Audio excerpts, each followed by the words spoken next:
so much for being here with us tonight at Echo Base TV, where community happens.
Echo Base Network. Thank you so much for being here with us tonight at Echo Base TV, where community happens.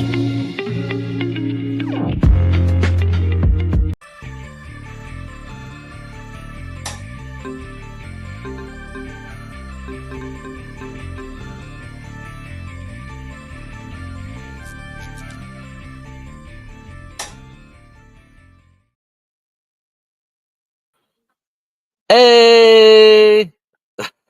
Somebody last night on our live stream last night said we weren't going to have a show today. It was going to be canceled. It's a little late, but guess what? We're here. John, Culture, how you guys doing? Good. Doing well. By yourself.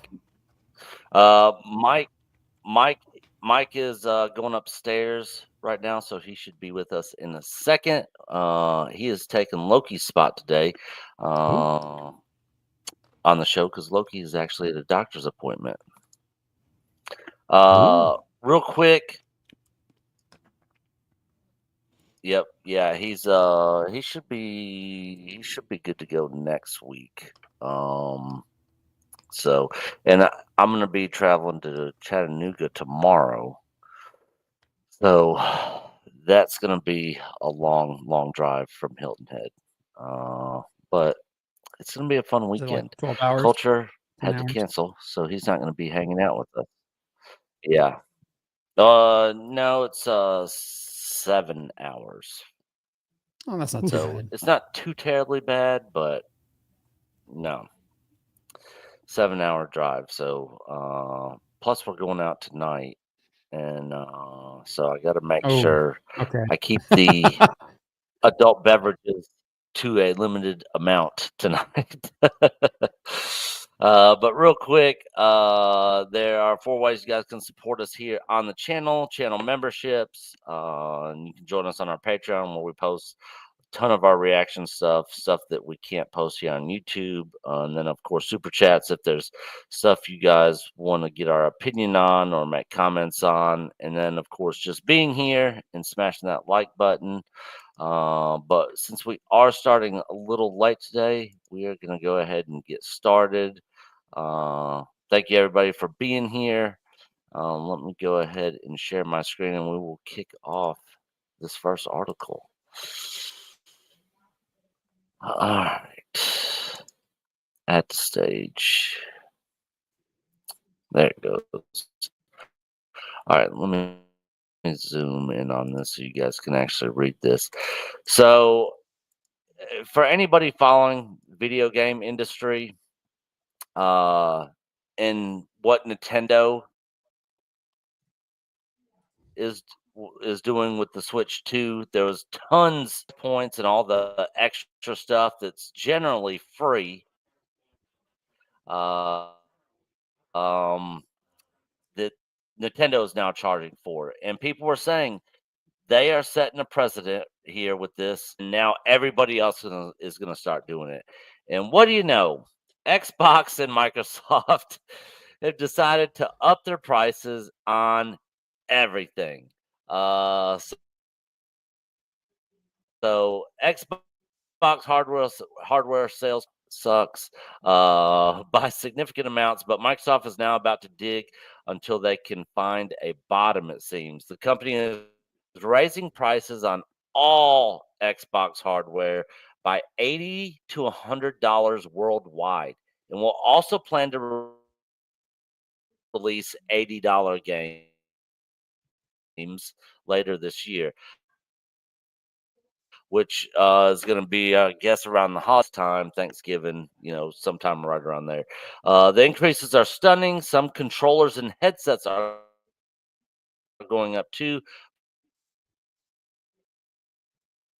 But here are the new console prices.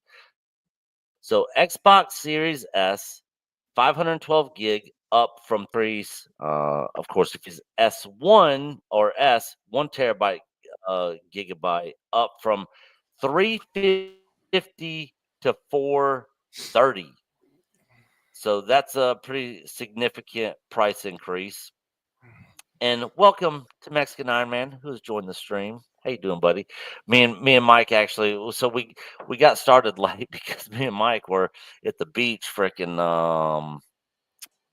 trying to holler at some ladies down there and enjoy some soaking up Nick's some been sun. picked up on by chicks at the beach now twice this week, and and so to date, and I'm sure lovely Sherry in the chat will be reassured to know that Mexican Iron Man has, like a good Southern gentleman, has maintained his virtue.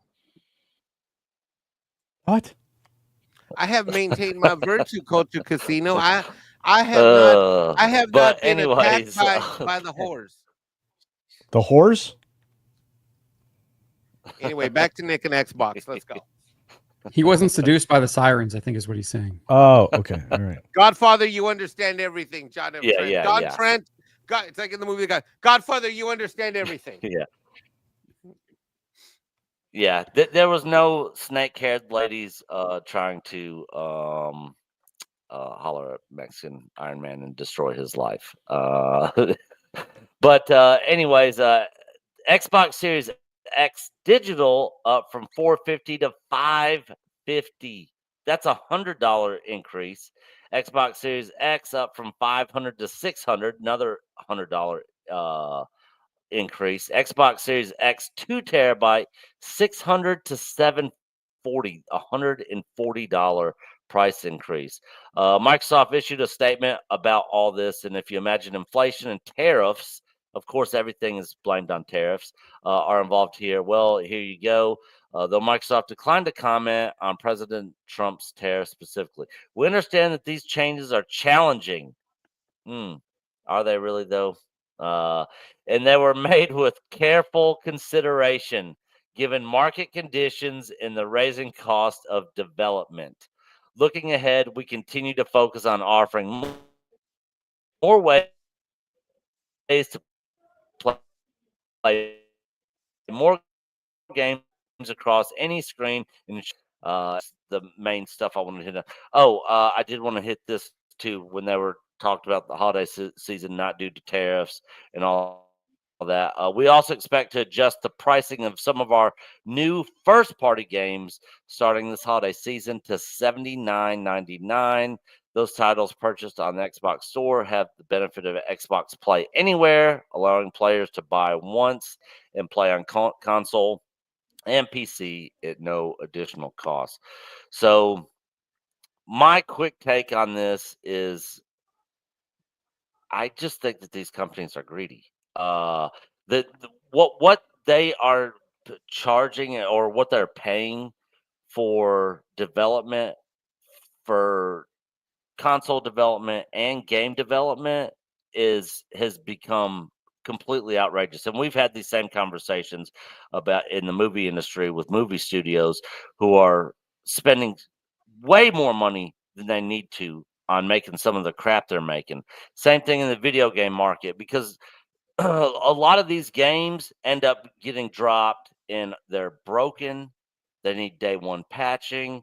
The servers and stuff go down. There's all kinds of issues. And pre-orders on a lot of games are not what they used to be, because people are tired of getting screwed over and basically pre-ordering for a game and then not even being able to play it day one. So these price increases are, in my opinion, a money grab. If they wanted to keep prices low and have good value, like Microsoft was talking about, then they would reduce the cost of development, and they would try to cut corners where they could cut corners, and make it more affordable for people. But it's getting to the point, and I used to be a big time gamer, but I don't game as much as I used to. Now I basically just play the games that I'm really interested in. I mean, back in the day, I'd just be like, "Oh, this game looks cool. I'm gonna get it," and I'd play it, and I would buy, maybe 2 or 3 games, maybe in a month. But now it's like I might buy 3 or 4 games in a year now. But anyways, thoughts on the video game industry, these price increases. Well, like I said, Nintendo Switch started this whole thing, and it looks like everybody's following, starting with Microsoft here. I'm sure we'll probably be hearing the same thing from Sony at some point in time, now that Microsoft's doing it, and it will just become the standard. Culture, you do a gaming channel on the side. Have you covered this? Look, we knew this was coming. The industry's been talking about it at GDC. They've been talking about the cost of games rising. The consoles are in a rough position. Xbox is going to go out of business. They're not even going to make the next generation, if rumors hold true. And as you start to see the PS6 being leaked out there, and the fact that they've already done a mid-generation console, well, the future is going to be more expensive. And it's only more expensive not because the technology is, it certainly isn't. It's more expensive because they wasted a lot of time and money developing games that nobody wants nor would buy. And especially when it comes to Sony and Microsoft. Microsoft now has a monopoly that the government allowed to happen when it comes to game development.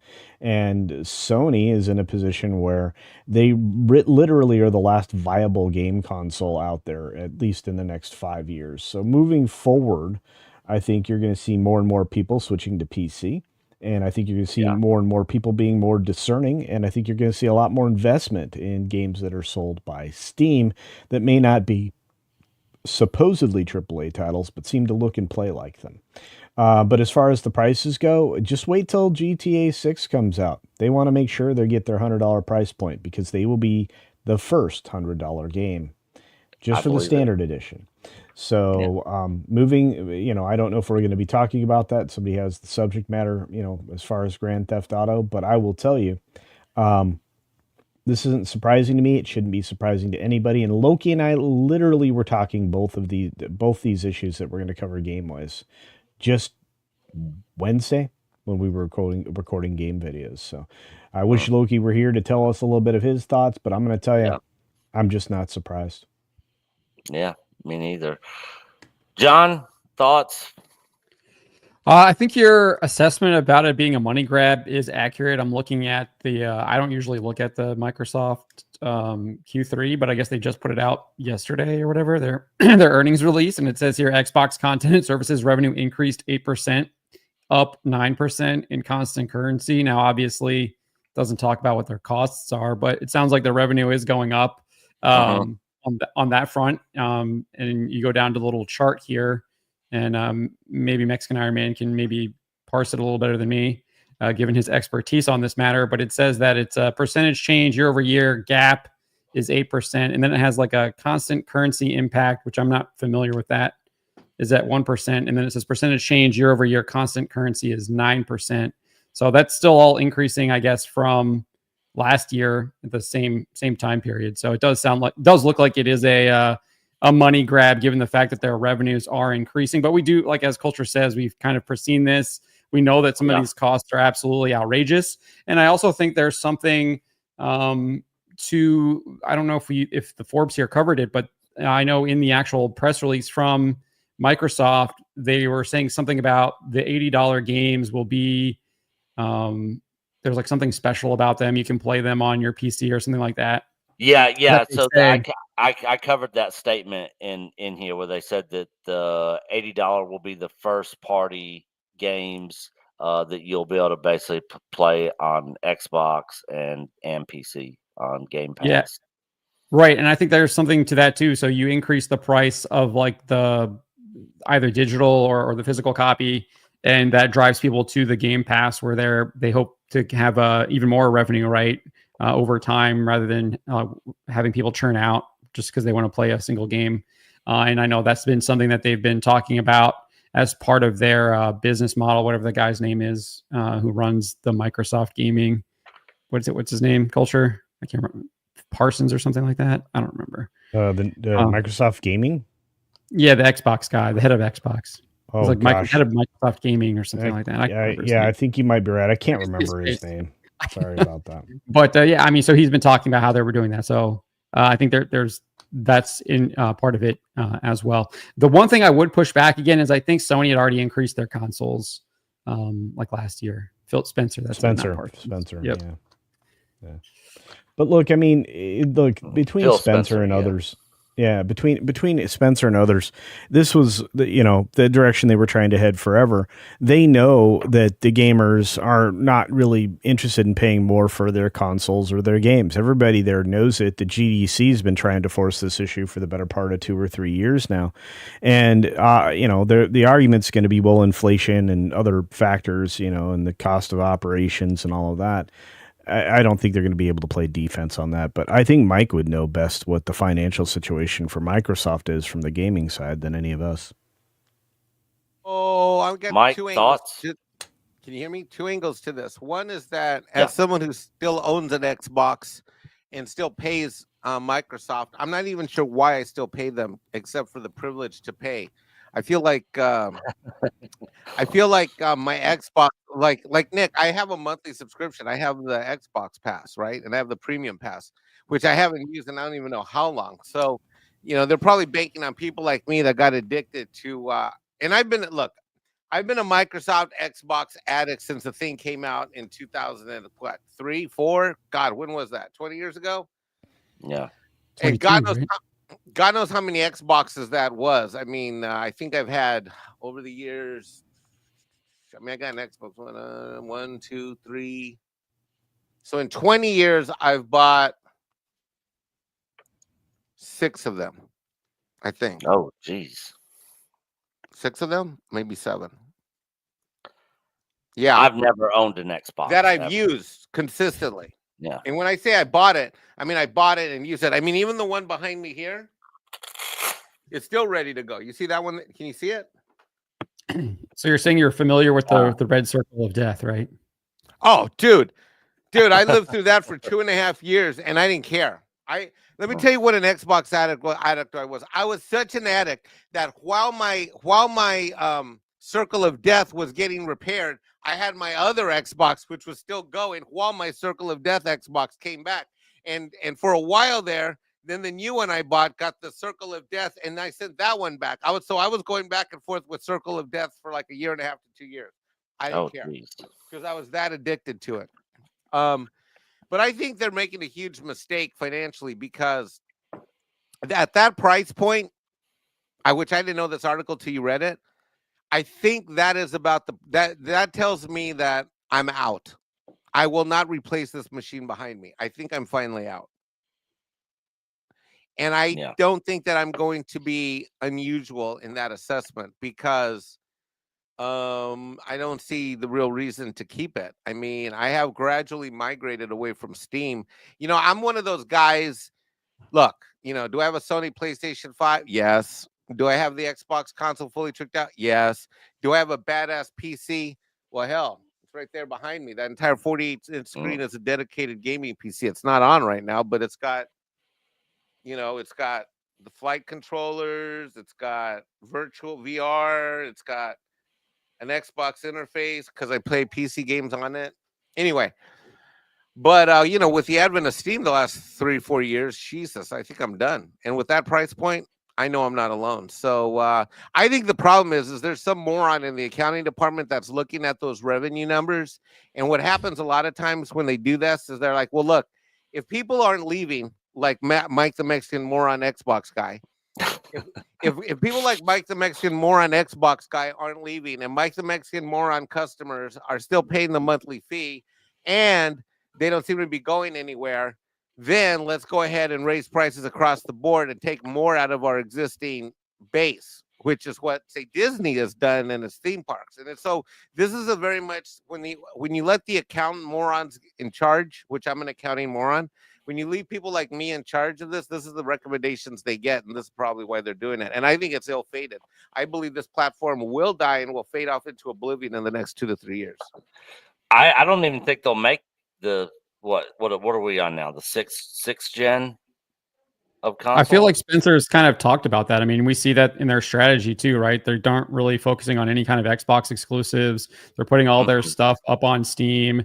They might be a brief Xbox exclusive like the Indiana Jones, but it's like they're doing what they do, the movies do, right? So it's on Xbox for what, like 2-3 months, and then it's on Steam after that pretty quickly. So, I mean, that seems to be where they are headed with everything that they've been doing over the last, I want to say, year or 2 years. And that's what he's said that they're doing. So. Yeah.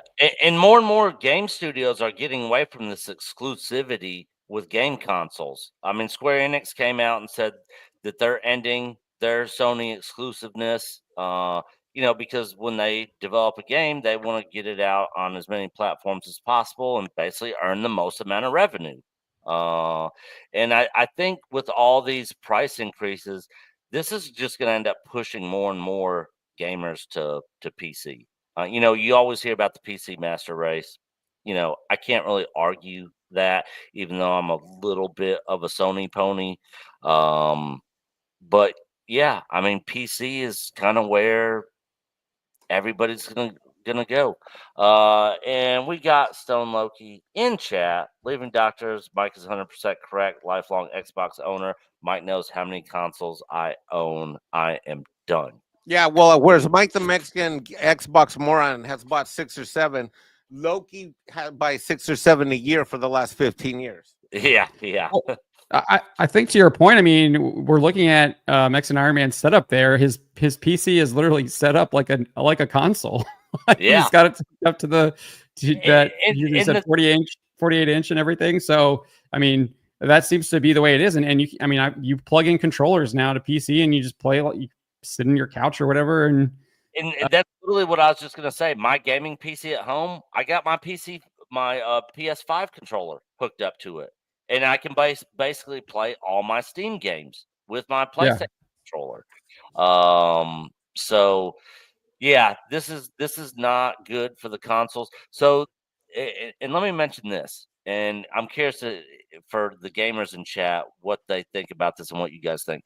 But as soon as Microsoft kind of fell off the map, and like Nintendo is in their own world. They don't really compete with anybody. They're kind of in their own little space, but we had the console wars between Sony and Xbox. Sony pretty much destroyed Xbox, and now there's no really competition there. And competition is good for the industry.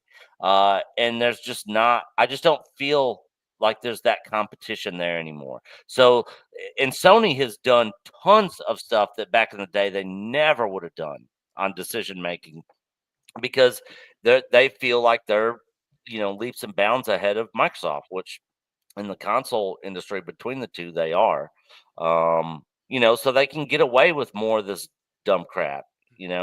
But yeah, it's not good for gamers. And like I said, they're just doing this to increase the revenue and cash in their own pockets.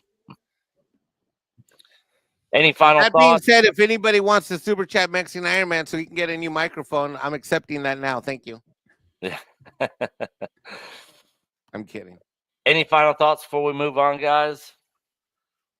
Yeah, I think I do think Phil Spencer is right to kind of move away from the console stuff, because I feel like it that's just where the consumers have moved away. And I think it's really not like you said, the hardware war is going to be with PCs now, right? That's where I feel like you're going to see that stuff.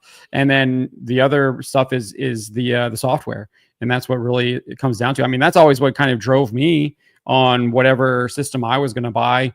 So I was a PlayStation guy because they had all the Japanese role playing games, the SRPGs, etc. And then they abandoned all of that, and Nintendo picked all of that stuff up, and I switched to Nintendo. Like, so I follow the software and the games that it's available to have. And where's all the games at? It's on Steam, right? It's on Steam, and you can pretty much get everything there. Yeah, I see Microsoft basically going the way of Sega, where their consoles will go away and they will just do video games that will release on multiple platforms. You'll be able to play them on PlayStation, PC, all that sort of stuff. And then eventually, I think Sony will end up following behind them. And basically, the only gaming console we'll have at that time will be Nintendo's. And they'll be exclusive to the Nintendo console. You'll never be able to play any of their stuff on PC unless you get it ported or get a ROM. Nintendo's already kind of moved away.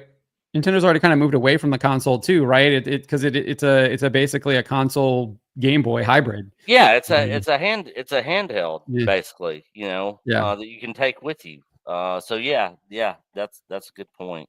I wouldn't be surprised if Sony does kind of transition away from PlayStation or like rebrands it as PCs. Yeah. Somehow.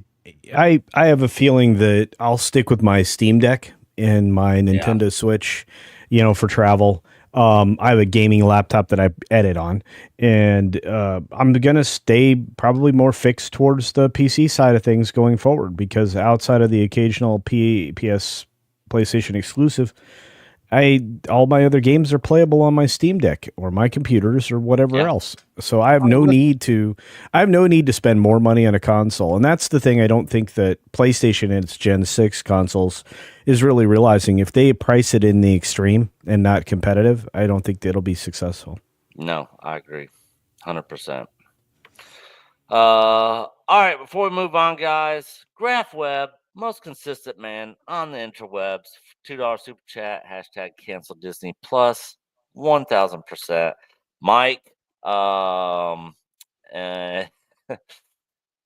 and then we got Darth Maul's lower half member for 16 months. Hell to you, good sir. Sony announced PS6 with possible release in 2027. Why? What for? There aren't even that many games for the PS5 that I would be interested in. Yeah, it feels like the PS5 is just kind of getting started still. Even though it has been out for a while. Dude, don't even get me started on the PS5. I bought 2 of those way early on, and don't even get me started. Yeah. One of them's downstairs connected to the 80-inch TV screen collecting dust. Yeah. You know what? Because the couple games that I had on it, I've already played to hell and high water, and it's just collecting dust. Yeah. I'm going through Stellar Blade on mine. I'm close to the But the end. graphics are fucking they're out of control. Oh yeah, it does look good. Yeah, and literally, I bought a PS5 only to play Final Fantasy VII Intergrade, the DLC, which was a PS5 exclusive. That's literally the only reason I bought the console, just because I'm such a huge fan of that game. But and then they released it like a year later, right? They released it a year later. Yep, on PC, which I own it on PC also. And Rebirth, I came out PS5 exclusive, and then I also bought it on PC. So yeah, at this point, like me as a gamer, I literally only get games that I'm really interested in playing. And that's pretty much where I'm at. But moving along, Culture, you want to go next? You got yours ready, or John, or Mike? I can always go next. It's fine. Right. Let me give you the conversation around a film performance that I think a lot of people are going to pay attention to. Yeah. So I saw R&B's stream last night. He actually liked this movie. And then I've been hearing from several other people that it wasn't really that bad. But Culture went and saw it last night. Tell us what you got going on. Well, I left the theater and called you. Yeah, yep. And I kind of outlined the film for you. Yeah. Look, I can't be as favorable as a lot of the people who say, it's not that bad. No, it's still not a great film. Is it better than anything Marvel's put out in a minute? Yeah. Yeah, but I'm going to tell you, it's not gonna make a ton of money. I mean, this already is trending in the wrong direction. It's $1 million behind Brave New Black America, and at 11.5 million, it's already starting off on the wrong foot. It also has an enormous number of theaters it opened in, which we'll talk about in a moment. But again, these are just domestic numbers. This will not have a lot of international appeal once everybody realizes it's nothing but a therapy session. You're going to start seeing the hashtag therapy bolts in the very near future, if you haven't already. And for 27 minutes, it's unrelenting in its mental health messaging around people being in a dark place and, don't self-delete. But the whole film itself from beginning to end is one giant therapy session. It's also chick powered. This is 100% girl boss beginning to end, despite the amazing performance by Florence Pugh as Yelena, which really is one of the only things holding this film together. It's not as good a time as you would think. I gave this a D. If I were giving it a letter grade, I gave it a 6 out of 10. Not because it's deserves it, because in current year, this is what we're getting. We're getting the D level, and I think a lot of people would appreciate, things that were a little higher quality. The story was linear. It made sense. This is something that's a major upgrade from Marvel for Phase 5. And this is the final film in Phase 5. And so leading into Phase 6, we're going to get a terrible storyline because, it looks like the Fantastic Four fails to protect their timeline and their universe from Galactus because they show up in this timeline at the end of this movie in the end credits scene. Oh, sorry, spoilers, like you care. Anyway, oh my God, you spoiled this for me, Culture. I was going to go see it at 4:30. Okay, well, you can still go see it. You just know Fantastic Four is going to suck off. YouTubers always do that. Yeah, we do. But white YouTubers. Yeah, but here's the thing. Nothing lands here. There are a few moments of levity, not much. There's no superhero land. There's no Deadpool superhero landing. No, you're only going to get, I think, 1 or maybe 2 of those in total. The 3 super soldiers combined apparently are only capable of lifting a large piece of asphalt off the ground. Huh. So, to say it's a superhero movie is a stretch.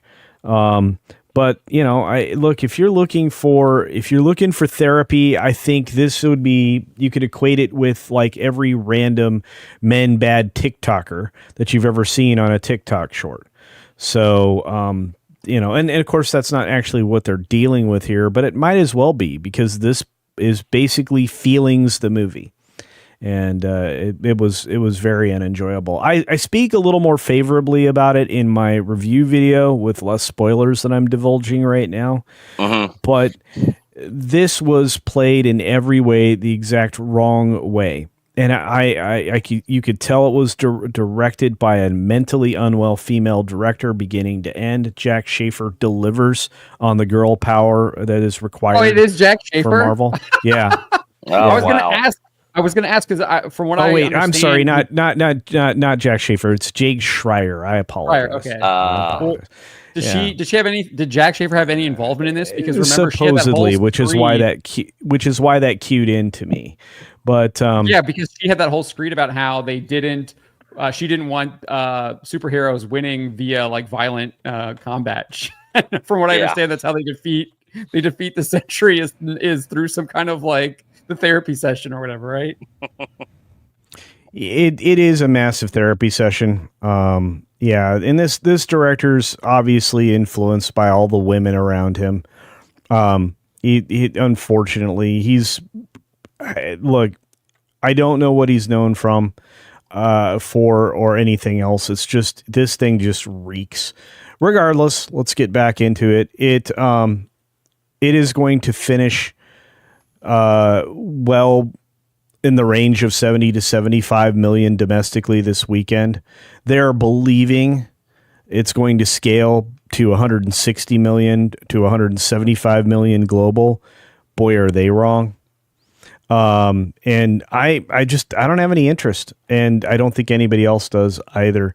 This is going to show that even with additional theaters, the Brave New World was a better performance. In fact, let's take a look at that to begin with. You're looking at 11.5 million on a preview start. The preview started across the country at 2 p.m. Per time zone. It started at 2 across the board. It has in 4,330 theaters right now. Wow, that is a massive That's a lot of screens. Yeah. It is a massive opening. And here's the problem. The per theater average for this preview was only $2,600. So there weren't that many people going. And now, mind you, it's only about a half a day. How was the crowd at your showing? Less than 20 people. Wow. Okay. Paul Chatto reported anecdotally that his theater was nearly full. So I think it's going to be hit and miss, but I mean, the Canadians like a good struggle session and, emotional conversation. So maybe that's the difference. Yeah. Sorry, Paul. And if you want to look at it in terms of how it performed against other Marvel bombs, well, I'm going to have to change screens, but I'll do that for you. Hang on a moment. We'll pull this one down, pull this one up. Share screen. We want to look at the Thunderbolts versus right there. Okay. So as you can see, Thunderbolts is supposedly has a reported $180 million budget, just like Captain America Brave New World, which we know is a lie. Why would Marvel stop lying? I don't know. But I also picked out the Marvels, Ant-Man and Wasp Quantumania, which was, I believe, the beginning of another phase. Somebody correct me if I'm wrong. That was the beginning when they're supposed to be Kang. 5. Yeah, and then Shang-Chi and the Legend of the Ten Rings. I don't know what the rings were used for. But as you can see here, at 4,330 theaters, this film is just behind and only behind Ant-Man and Wasp, a colossal failure.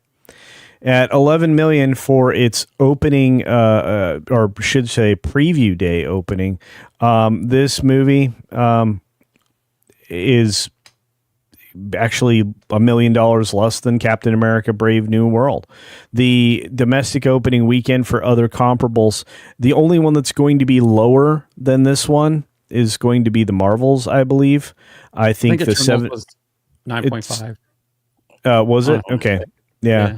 So, but the 71 million here is Eternals. That might be the only one that's in the ballpark with on par or at parity with this film.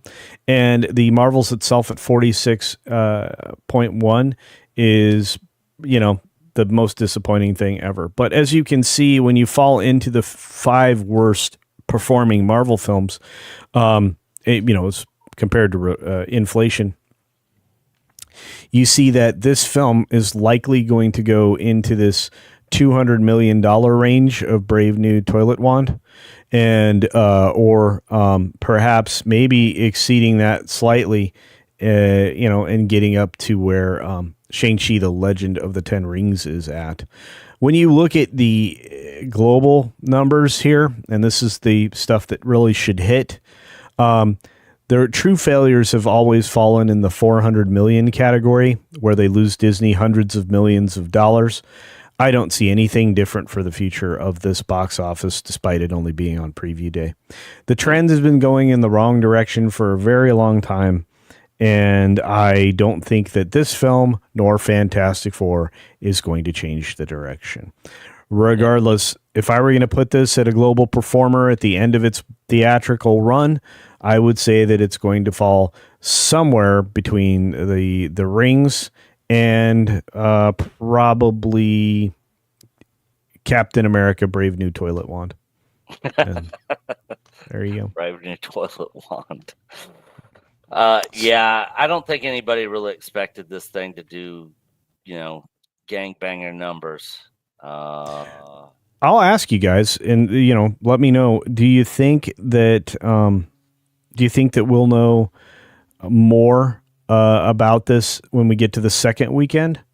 Because the drop off is going to be huge. That'll tell a whole lot. And why is that the case? Well,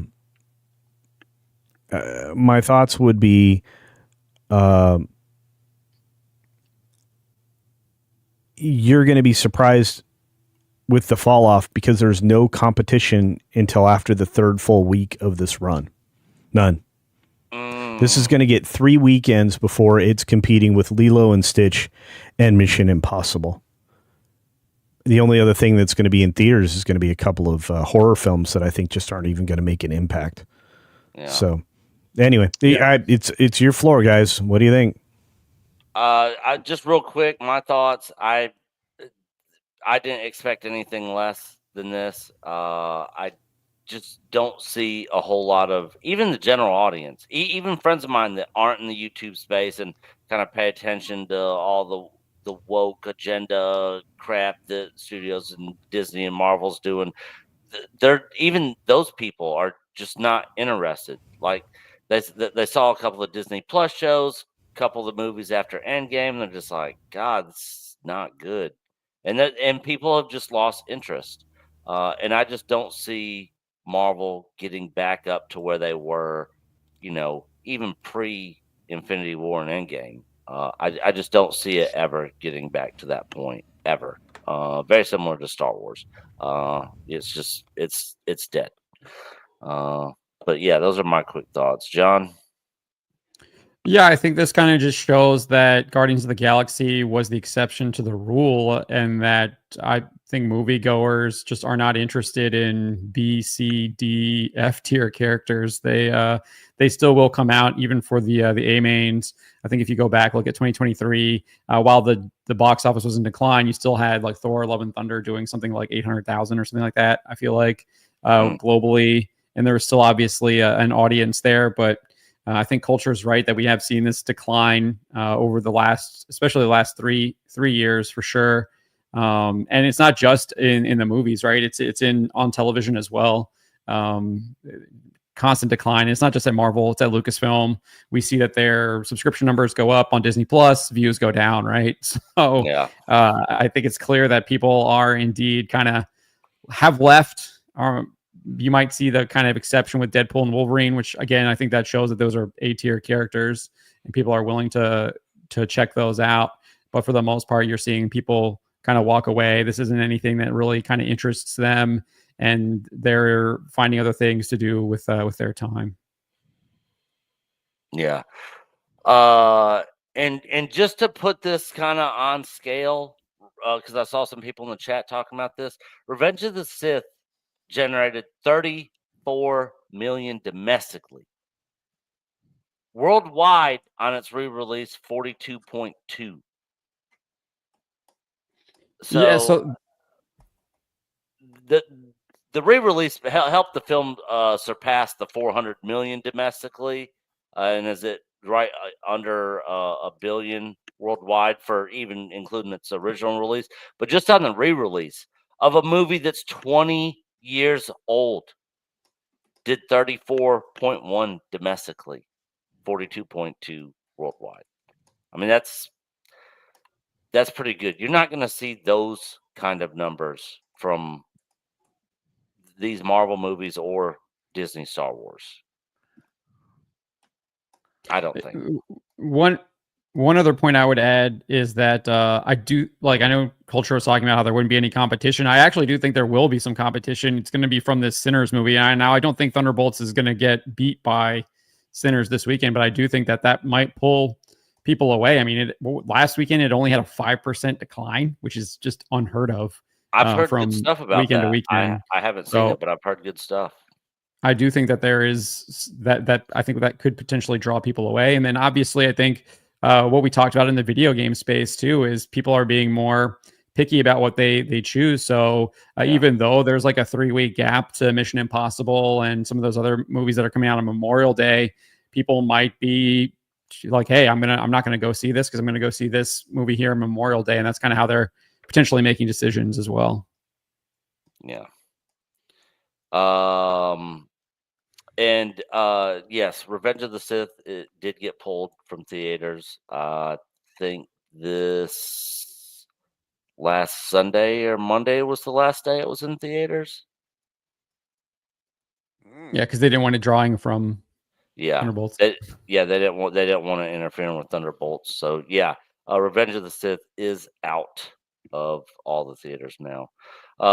Mike, thoughts on Thunderbolts in this in the state of Marvel? Dude, you and I ran out to see Captain America when it came out. We ain't seen this. If anything, we're gonna go see I don't know what, but not this. I'm not. Accountant 2, maybe. Maybe I'm out, dude. We gotta hurry. It's not gonna be in theaters long, dude. Yeah. Or in the Warfare.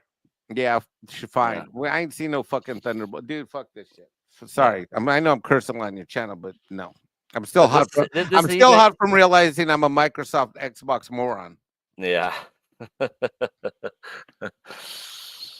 All right, guys. Any final thoughts on this before we move to John's topic of the week? All right, John, what do you got for us? Let's see here. Yeah, so where's the tab? Well, I guess I can just do it here. I'll click it. This one. Oh yeah, so it's funny. Yeah, it's funny that John's hitting this because literally right when I was looking at topics, I was like, "Oh, I'm going to do this Jeremy Renner one," and then I was going to put it in our DM chat, and I saw John was like, "I'm doing the Jeremy Renner one," and I was like, "Crap! Now I got to find a different one to do." But yeah, this is an interesting story. Go ahead, John. Yeah, so he did this. He made Jeremy Renner, obviously one of the original Avengers, played Hawkeye, did the Disney Plus show. He actually did this interview with this TikTok channel called High Performance. I'm not super familiar with them, but he basically said they asked me to do a season 2 and they offered me half the money. And then he kind of cracked a joke about how he was run over by the snowplow when I think he was trying to rescue his nephew after it kind of like got out of control. And he says, I'm like, wow, it's going to take me twice the amount of work for half the amount of money. And so 8 months of my time essentially, and I have to do it for half. I'm like, I'm sorry. Why? Because you think I'm only half the Jeremy because I got ran over. Maybe that's why you want to pay me half of what I made on the first season. And then what's interesting is he's clearly like criticizing Marvel and Disney, but then I guess he realizes that he's doing that. And he says, and this is not Marvel. This is just like Disney, not even really Disney. It's just the penny pinchers, the accountants, which is what Mike was talking about earlier. And right? John, the penny pincher accounts work for what? Disney and Marvel, right? Yeah. I told them to go fly a kite. I mean, just at the insult offer. So we didn't see eye to eye. And he does say he still wants to play the character.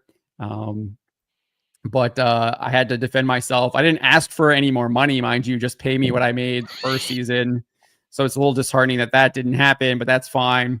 I'm happy to let that go because my body's probably thanking me time and time again that I'm not doing it right now, but we'll see. So that's basically what he had to say there. I think that's pretty huge. I think it shows that these Disney productions had absolutely insane, massive budgets and clearly were not recouping any of them at all.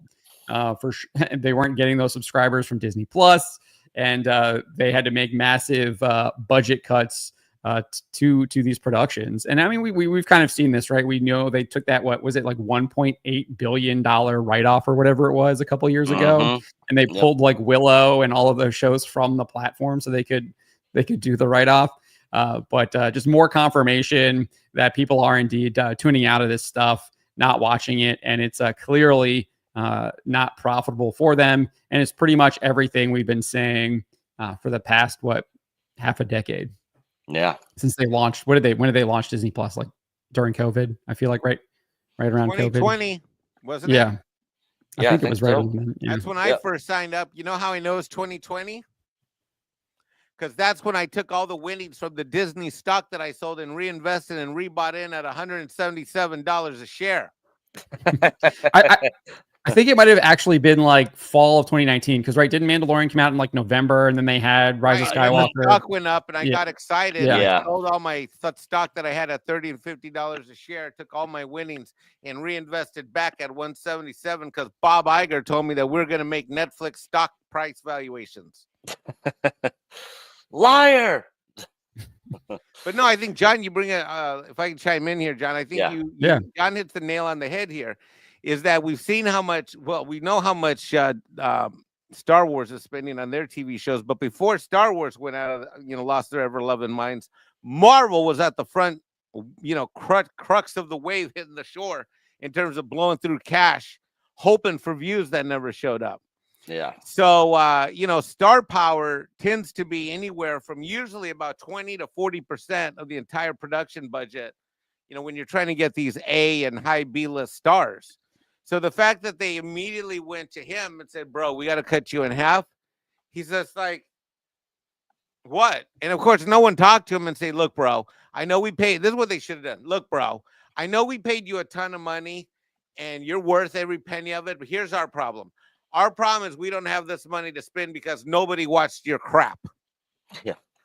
Nobody watched our crap that we made you act in. Right. There we go. No one made. Yeah, exactly. That's what I meant. Yeah, that's exactly what I meant. So, yeah, anyway. So, yeah. Well done, John. Well done. Yeah, thank you. Yeah. I mean, I give props to him for turning it down. And he's not listed on Doomsday either. Like he wasn't part of the chair thing. I actually went back and looked at that to see. He's out. Yeah. I mean, I would imagine so at this point. I mean, if he said, I'm not doing this show for half the money, I mean, that's just another reason for them to be like, well, there's one more way we can save money. We can basically cut him out. So yeah, I heard some people were arguing that this is a way for like Disney to save face because it's like he turned it down, and it's like I don't think that allows Disney to save face at all. It's showing that they had to lowball him, yeah, because they're not making any money on these shows at all. No, I mean, is anybody here on the panel and chat interested in Hawkeye season 2? I know I'm not. No, that was the show where they ruined Kingpin. Yeah. Turned him into a loser. Yep. He's getting beat up by a teenage girl. Culture thoughts? First of all, everybody knows he's got several other opportunities to work in television and film. He's a capable actor, and Disney isn't the end all be all, especially not Disney Plus. Disney Plus is going to be known very soon for being the place where your career goes to die or never get started. They basically produce half-assed things for far too much money, and Renner doesn't need that. He's got, like I said, too many opportunities in front of him. Disney was going to just have him walk around behind the girl again. And why would you want to do another season of that? Disney is all about the girl boss, and they've taken all the IPs that have any masculinity in them and turned them into, chick fests. And that's fine and all. I mean, some people probably want to watch 2 Star Wars girls kissing each other every single time they turn on the TV, at least Disney Plus. But, maybe that's not everybody's game. Regardless, I'm surprised he didn't say far worse. I'm glad that he didn't. He was definitely using his head when he was being interviewed. He's being professional. I mean, he basically said, go fly a kite instead of the other words that I may have used. Yeah. But, regardless. Like bologna sausage? That's exactly right. Yeah.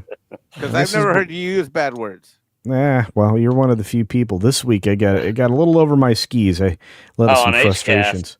Yeah, I let some frustrations loose on Tuesday. He said friggin'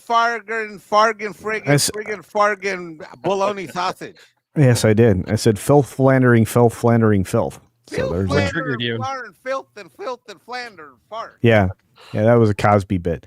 But anyway, what was I going to say? Oh, I like Renner. I anything he does for Paramount or anybody else is good enough. And I'm hoping that, he returns to film soon. I would like to see him take over the Mission Impossible franchise if he's physically capable of that. And I would like to see him, perhaps take over the Bourne franchise if he's physically healthy enough to do that. I think he's been exceptional in roles where masculinity and thought, and thoughtful approach to characters. I think he's been well done. He understands how to play characters well, and probably just criminally underused because he got sucked into the Marvel machine that always wrecks people. Well, that and the whole DEI agenda, as well. Yep. Yeah, I like this one right here. Robert Downey Jr. gets $80 million for 2 movies, and they cut his wage in half. But I mean, to be fair, he's no RDJ. He's got a bow and arrow, bro. Come on. Yeah, I mean, Robert Downey Jr.'s pull is as Iron Man. I mean, remember he did that Doolittle movie, it like bombed out. So he's done some other projects, and they haven't really. Him being in them didn't really pull him, and he hasn't done the Sherlock thing in a while either. So no. I mean, the only reason I'm even on this channel is because I'm Mexican Iron Man. I'm grifting big time on RDJ. Yeah. All right. Anyways, ready for my topic? Yep. We are going to shoot over to Mexican Iron Man's topic now. What do you got for us, Mike? Well, in an article written by That Park Place, Disney legal. Oh, wait a minute. Hold on. I see that the author is WDW Pro. Wait, hold on. That means I got to go into Mexican WDW Pro mode. Hold on. I'm going to put on my avatar here. Hold on. From That Park Place, Disney legal nightmare takes shape as both Blake Lively and Gina Carano lawsuits scheduled simultaneously. Internet sleuths find alleged proof on Dice Pool claims. We are sharing you these facts because you are the gigawatts that provide the power for the truth that we reveal on That Park Place. What a great job, Pro. Nick, you're providing some gigawatts to whatever commercial this is. A real nightmare is now brewing for the Walt Disney Company as they face... Hey, I don't have ad blocker because I'm not a freaking YouTuber, all right? Commercial break. All right, Culture. Can I get a break here? I'm not a YouTuber, so I don't have ad blocker, all right? I'm a humble Mexican tortilla farmer trying to read an article here. Okay, all right. Go ahead. WDW Pro voice. Okay, back to... Go again, Pro. Go ahead. A real nightmare is brewing for the Walt Disney Company as they face major legal battles for both Marvel and Star Wars at the same time in early 2026. It could be a very ugly situation with significant industry and financial impact. The escalating legal feud between Blake Lively and Justin Baldoni, rooted in serious allegations of romantic wrongdoing, defamation, and creative sabotage, stemming from the production of the 2024 film It Ends With Us. It's creating waves that could significantly impact the Walt Disney Company, especially its lucrative Marvel Studios division. This complicated situation is set to coincide with another high-profile legal controversy involving Gina Carano's lawsuit against Disney and Lucasfilm, further intensifying scrutiny across Disney's major entertainment brands. Both are now on schedule, italicized, bold highlight, both are now on schedule to go to trial at the same time. I'm going to go to you, Culture Casino, first. Culture, does Disney now face an inevitable legal challenge by Gina Carano and Blake Lively that could embarrass the Bob Iger company? Or could it be that somehow Bob Iger and the Walt Disney Company will emerge victorious? That's a great question, Pro. I'm going to say it this way, faux Pro. The Carano case is moving forward regardless. The elements in this and the disrespect the judges felt in this case is definitely going to be felt in the course of the trial. I think she's beyond tolerance for this, but I think that the Blake Lively Baldoni matter is still on some shaky ground for no other reason than potentially they could draw up a settlement that would release those parties from being engaged in this ridiculousness to begin with. There maybe have to be a financial exchange in that, but since the proof seems to have emerged of the Nice Poll link, which I guess Ryan Reynolds has commented on. I need to find that particular piece of information. I have a feeling that spillover will likely likely force a settlement from somebody. Disney doesn't want to be engaged in this. I can understand why, but it in the course of the production of their film, they were aiding an attack, a hack job attack by Ryan Reynolds and his wife, and I don't know that they would be involved in that, but it just wouldn't surprise Culture. me. Could this not be the end of the Walt Disney Company? I had to interrupt you because I'm pro right now, so I got to. Oh, okay, yeah. No, faux pro. I just want to tell you, I don't think that's the case. I think that Disney is in a fine position, but I do believe that the embarrassment will fall upon the officers of the company, at least in the case of Gina Carano, where it's going to be put on display exactly how culpable he and his policies were for the mistreatment of somebody for a political opinion that they had to actually assume. Which is illegal in the state of California, primarily, a state in which Bob Iger lives in and should have some understanding about. But since he's just a meager weatherman and not a lawyer, I can understand why maybe he fell down. Well, that's great, Culture. I now go to you, John Trent. I had to interrupt you again because I'm being WDW Pro again. By the way, I love my pro. This is all done in fun and jest. Okay, I love my pro. Pro's my brother, and I love the pieces. So this is know. If he were on the panel, I'd be doing this anyways, right in front of him. And he'd be laughing with right, you, Mike. Right. All right. Now hold on. Let me get back in character. Me. John Trent, you as someone who knows that Park Place, expert, editor, and global commentator with the intellectual firepower to know and understand what is happening in the culture world. I ask you, sir, what is your assessment and analysis of this legal challenge to the Bob Iger Company? Yeah, so I haven't really been following the Justin Baldoni, Blake Lively stuff at all, so I'm not going to comment on that whatsoever. I have zero knowledge on that, really. As far as Gina Carano, I haven't really seen the latest update, but I know that she's pretty much won every single time, moving for the most part. Every time Disney's tried to dismiss, they lose and she moves forward. I think there was a bit of a compromise. The last thing I saw where they had to provide the discovery information, but they didn't get everything that they wanted, but the judge still left it open if they found more stuff that they could expand what that was. So that looks like, I don't know if they're moving forward with that or not. I have to look at what the most recent thing is, but I definitely think this is really bad news for the Walt Disney Company. And I don't think Gina, for most of her comments, she seems like she's ready to go to court. She wants this all open. She doesn't look like she's going to take a settlement. I know she's kind of played coy on that a little bit, or kept her cards close to the chest, I guess is the correct term there.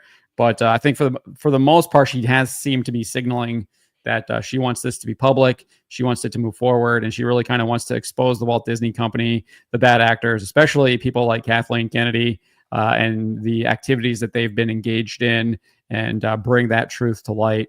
So I think that as this goes forward, I think that's what we're going to see here. And I'm really, really interested to see what kind of information is dug up that we haven't already discovered yet, which has been pretty bad. Discovery's going to be public coming this year, hopefully. And now we go to Nicholas Glenn of the Echo Base Network. Once the darling Star Wars channel on YouTube, a channel founded that once had the potential of hypergrowth, found itself stalled in the aftermath of the destruction of the Star Wars brand and Kathleen Kennedy, in the destruction of the Star Wars brand that did halt the growth of Echo Base Network. What say you, sir, of the legal challenges? And is it possible that Disney will learn from this, bring Gina Carano back into Star Wars and repair the damage that has been done? So, God, I'm trying to gather my train of thought here. Wait, how am I doing, chat? How am I doing? Wait, John, Culture, how am I doing? You stymied him. He's how am I doing with my DEI Pro? I think you're doing an extraordinary job. I think you're asking the important questions, and you're delivering a style I didn't know that you had. You and Florence Pugh were the best things I saw this weekend. Pro Mexicano es muy excelente. Yeah. Yeah, my quick thoughts on this. I agree with what John was saying. Gina's not looking for a settlement in this. She's come out and said that publicly for sure. She's being backed by Elon and his money, so money's not an issue. She wants all this stuff to come out, all of it to be public, discovery to happen. That is her goal, to basically expose Disney. And it's going to happen, and Disney can't stop it. Now, as far as the Blake Lively situation, for both parties, it's going to be best for both of them. Because when this story first came up, I was like, oh, this Baldoni, whatever his name is, this dude's going to get destroyed. Like, I love Ryan Reynolds. And I've always been like, man, freaking Blake Lively, she's hot too.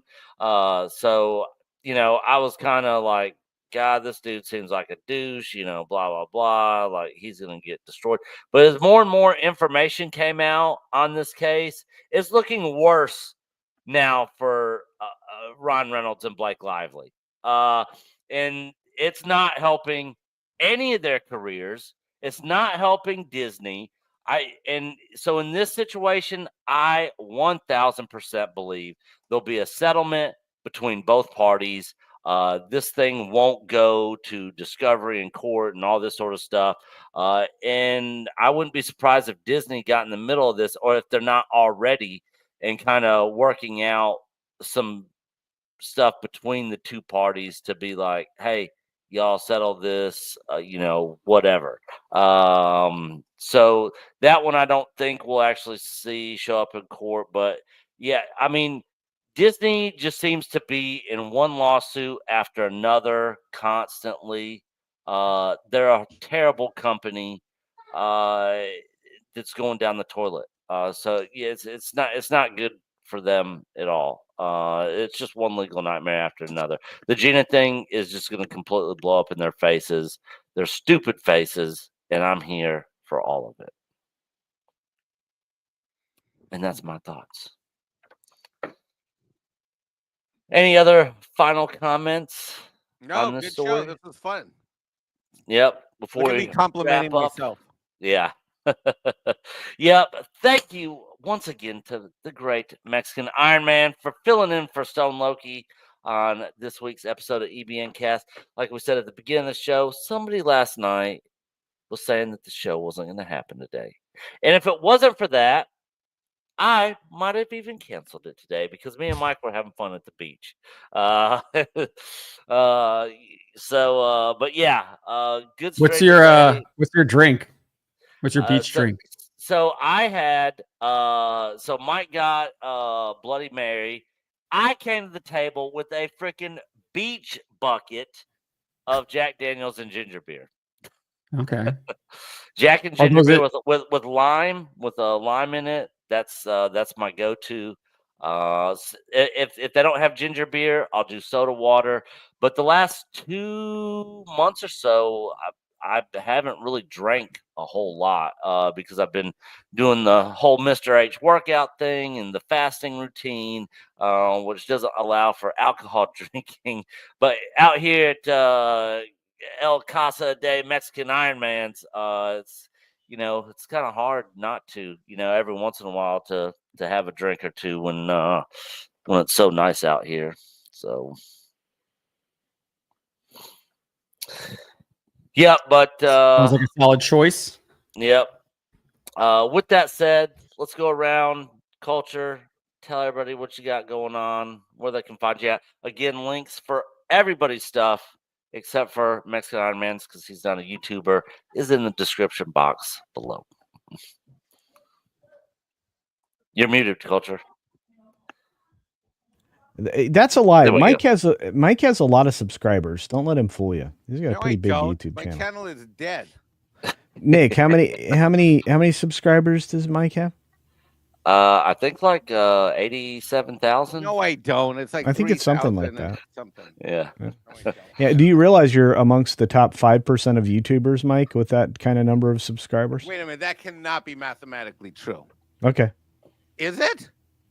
Look it up. I think there's so many that just don't do any video uploads. They're just there to watch. Yeah. Right? One of them. So, That's you not have true. subscribers. Someone look up They the don't have stat. any.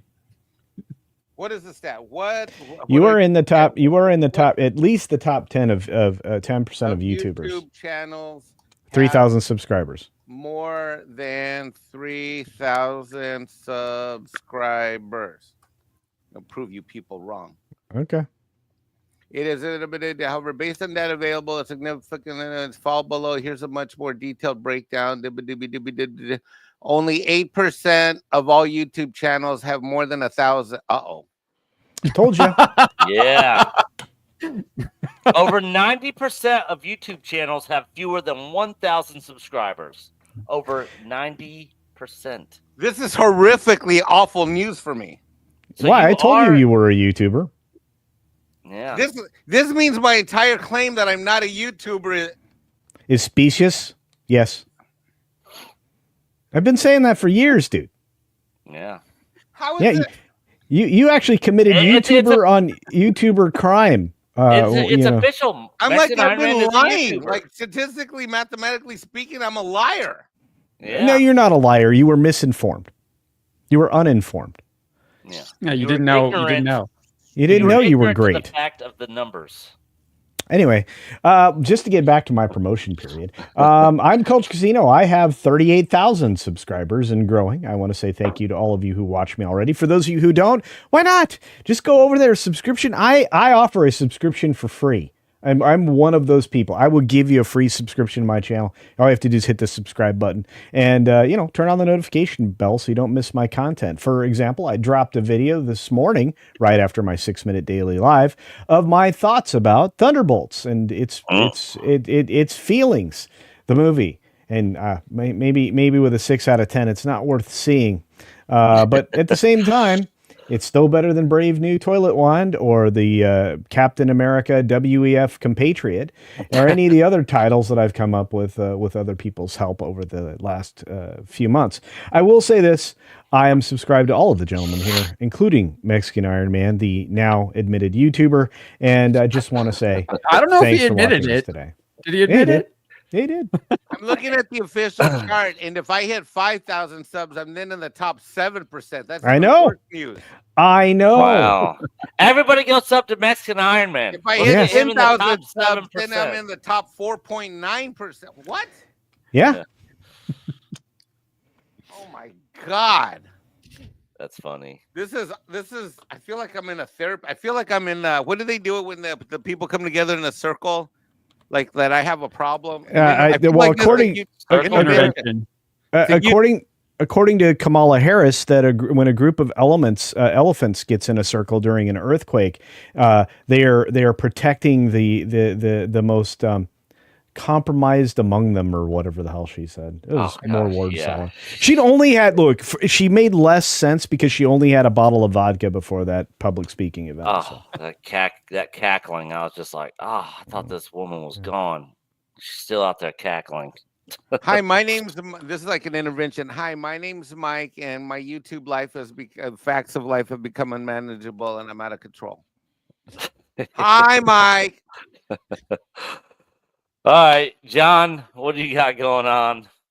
Obviously I run Phantom Pulse with John Del Rose, and we're putting up stuff every single day, all kinds of articles covering pop culture news, whether it be video games, movies, television, tabletop gaming, Reddit drama. Got some stuff going on there. Looks like Reddit activists are banning, or not, I guess banning is not the right word, but they're removing people who created subreddits and removing them as moderators and things like that so they can get control of it. So that's like the latest video I got up on my channel, the Trent Report, and just covered that on Phantom Pulse as well. So I got that YouTube channel. We're covering all kinds of different things over there. And then I have my racing channel where you just search my name, John F. Trent, and I cover a lot of dirt late models and NASCAR and some car store stuff too. Awesome. Mike, anything you want to say? You want to promote your YouTube channel, you top 10%er? No, I'm higher than that. According to this, I'm. Isn't it 8%? I'm in the 8th percentile. Yeah, I'm actually reaching when you get to 10K, it's 4.8%. When you get to 50K, it's 1.5% of creators. Oh. So that's why I'm shooting for that 50K before the middle of summer here. So that's why I need your help. And my subscription is free. Hey, don't be trampling all over my YouTube promotion segment now. It's my turn. Okay. All right. Okay, don't subscribe to me and go subscribe to Culture because he needs them obviously more than I do. Yeah, because you were a top 10% YouTuber and you didn't even know it. Yeah, we're starting to grow again here on the Echo Base Network. We're gonna see if we can hit 50K before Culture does. And you're gonna, because you have a head start. Yeah, we do have a head start. By we're a little over 43K. Yeah, and you're yeah. a little over what, 38? 38. Yeah, I'm a whole bunch of K behind you. Yeah, I need more K. But you, we're definitely, me and Coach are going to work on some more content this weekend, so you guys stay tuned for that. We'll be doing a member stream at some point in time as well. But I want to thank everybody for being here today. Be sure to smash that like button before you go. The smash button. Yep. Smash the like button, like the smash button.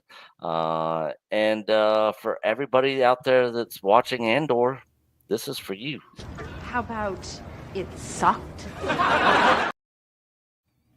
And with that said, we are going to get out of here. Thank you guys so much. We will see you guys next Thursday night, 7 o'clock Central Time for our weekly Thursday night live stream. And then back here next Friday for another episode of EBN Cast. Like we always say here, you are Echo Base Network. Until the next one. I'm Culture Casino.